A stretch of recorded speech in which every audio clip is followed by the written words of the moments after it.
Good evening, everybody. Good night, or no, good evening, I think is what you say when you say hello.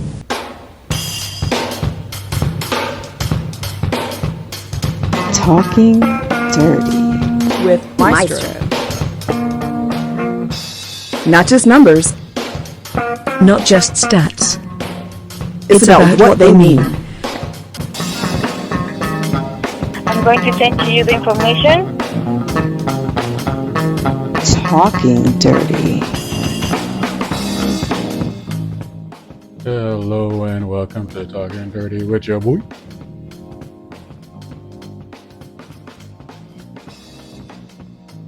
Me. How you doing, fam? How y'all holding up there? Hopefully everybody's safe, doing what you get to do, doing what you got to do, doing what you need to do to get done. Coming up on a big prep weekend, the Windy City Hoopers Only Invitational. Cool name, right? Last week we were in Battle in the Bayou, got that crawfish etouffee going on, got to do what we got to do now. But some hoagies, yo. As only you can do in Chi-Town, boy. You know, go down there, check out the United Center where they play now anyway. You know, see what's going on, see a couple of statues, check out my boy Walter Payton, you know, MJ, all that stuff, right? Of the teams in the tournament this weekend, one is a known quantity because they played it already and they did very well, and that's, of course, is Randy Trace. The other teams there, Lakeshore Drive, Bad Boys, SimWorld Africa, Heartland Zombies, Showtime. There are questions, but very good questions. We're going to address some of those questions in the second half because I want to give you my idea of who's going to come out on top, but more importantly, why.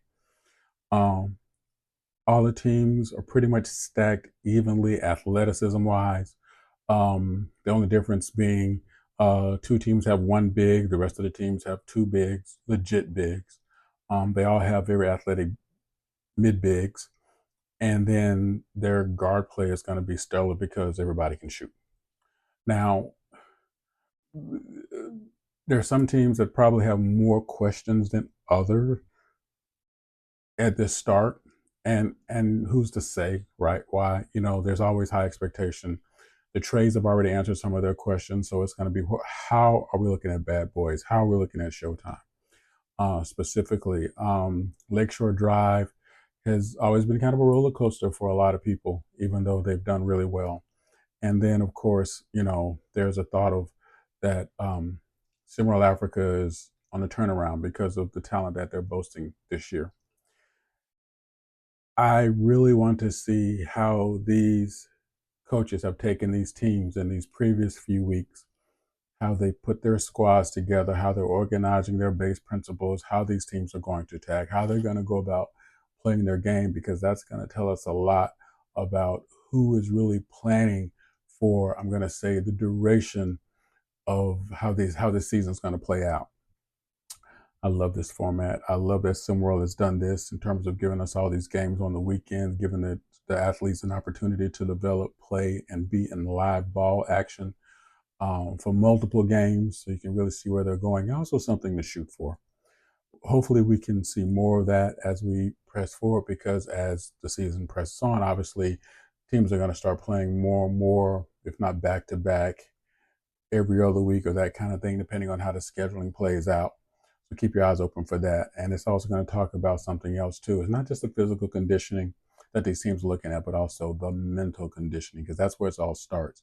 If you are tired mentally, it doesn't matter where you are physically, you won't be able to perform.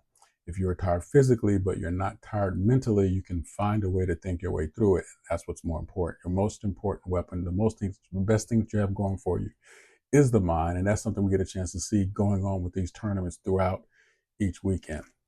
So come back, me, holla at your boy. Let's talk about how these teams are going to do what they're going to do when we meet on the other side.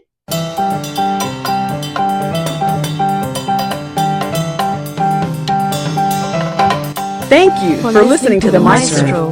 Want to get involved? Bring it. Drop in discord.gg/SimWorld Hoops. If you have the brain, join as a coach. If you have the game, join as a player. See the game, be the game. Now, back to the Maestro.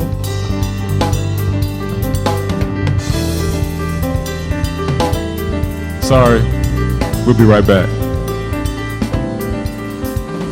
Okay, we're back. And welcome back to Talkin Durty with your boy. So we can talk about a couple things, but as we talked about earlier with the idea of what's going on with the Windy City Hoopers Only Invitational, sweet name, going on in Chicago, hoagieing down, getting my hoagies on. Let's talk about the big game that I'm looking at. Now, we already talked about the reigning Trays being the favorite. I'm saying that because, it doesn't work that way.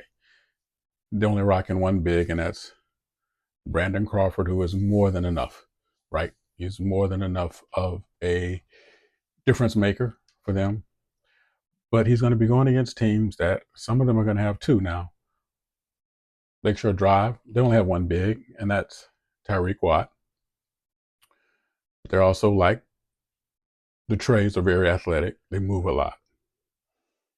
On the other side of the table, you're looking at Nick Brewer, a known quality, who has now running with Caden Cook, two bigs, also appear to be very athletic. Showtime, rocking Terrell Coleman and Sol Evans.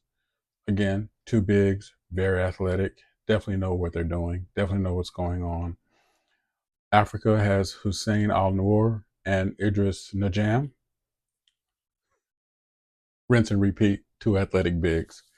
And then, not to leave out Victor Nagel and Lex Greenwood from the Bad Boys. These bigs are going to determine how this tournament's going to play out on three phases. One, who's going to be able to get their presence inside in order to let their team play inside, outside, outside, inside. Very important because the teams are so athletic defensively that they're going to need to have a disruptive offense in order to make a difference with that. Two, which set of bigs will be able to facilitate the best to allow that inside, outside, outside, inside game to happen for all the cutters that both teams have. And lastly, which team bigs are going to facilitate in the transition game. Now, all these bigs can do so.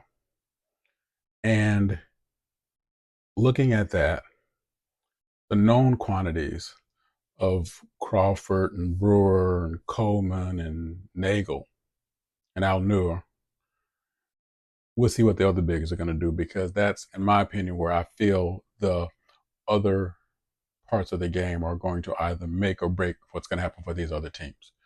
Will it be that second big is going to be just enough to make a difference in order to move the team forward, keep them in a position to, once they get up, to be able to stay up, and once they're behind, be able to be that defensive presence to help them catch up, because offense starts with defense?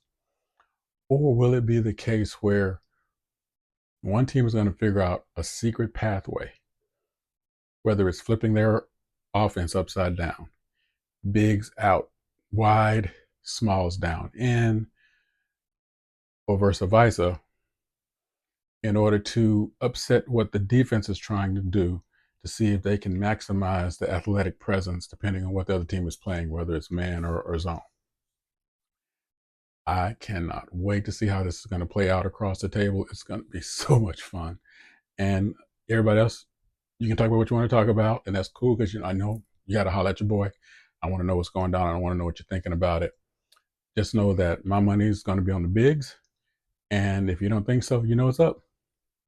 As our boy Blazer would say, cuss and discuss down bottom, right? Do what you got to do. Click in, holler at your boy, let me know what's up. And as always, never let Jason Bourne borrow your car. Like, I need to talk to somebody.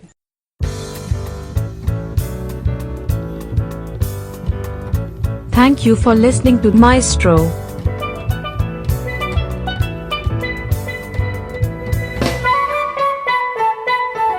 Thank you again for checking out Maestro.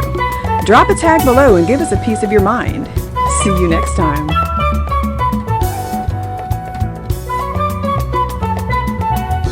Well, thank you for your time. Have a wonderful day.